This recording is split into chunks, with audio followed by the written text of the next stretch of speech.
Hi Saturday மே 3 mini vlog பார்க்கலாமா? காலையில் எழுந்திரிச்சு பால் காய்ச்சியாச்சு. ஹஸ்பண்டுக்கு இன்னும் கோல்டு சரியாகலை, அதனால இஞ்சி டீ வச்சுட்டு இருந்தேன். இவனுங்க சவுண்டு தாங்கவே முடியலைங்க. போய் நான் பக்கத்தில் போனோன்னா அமைதியாகிட்டேனுங்க. காலையில் 7 o'clock ஆயிடுச்சுன்னா இவங்க சத்த ஆரம்பிச்சிருங்க.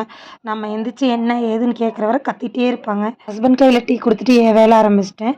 ஃபஸ்ட்டு குங்குமப்பூ குடிச்சிட்டு 2வது வெந்தயம் குடித்தேன். இன்றைக்கி கருவேப்பிலை அப்படியே பறித்து பச்சையாக வேணால் மென்று சாப்பிட்ருக்கேன். இப்படி தண்ணியில் ஊற வச்சு சாப்பிட்டதில்ல, கொதிக்க வச்சு சாப்பிட்ருக்கேன். சரி அப்படியே சாப்பிட்லான்னு மென்று சாப்பிட்டுட்டேன். நான் காலையில் ஒரு பூரி சாப்பிட்டுட்டு பாப்பாவுக்கு ப்ரெட்டு தான் ரெடி பண்ணி கொடுத்தேன். அப்புறம் வீட்டுக்கு பக்கத்தில் ஒரு வீடு கட்டியிருந்தாங்க, அதை மாடி போய் பார்த்துட்டு வந்துட்டு இங்கே எங்கள் வீட்டு கிச்சன்லாம் க்ளீன் பண்ணியாச்சு. மதியத்துக்கு காடை தான் பொரித்தோம். காடை பொரிச்சிட்டு பச்சை பயிறு குழம்பு வச்சுட்டு சாப்பாடு வச்சுட்டோம். அதுதான் மதிய சாப்பாடு.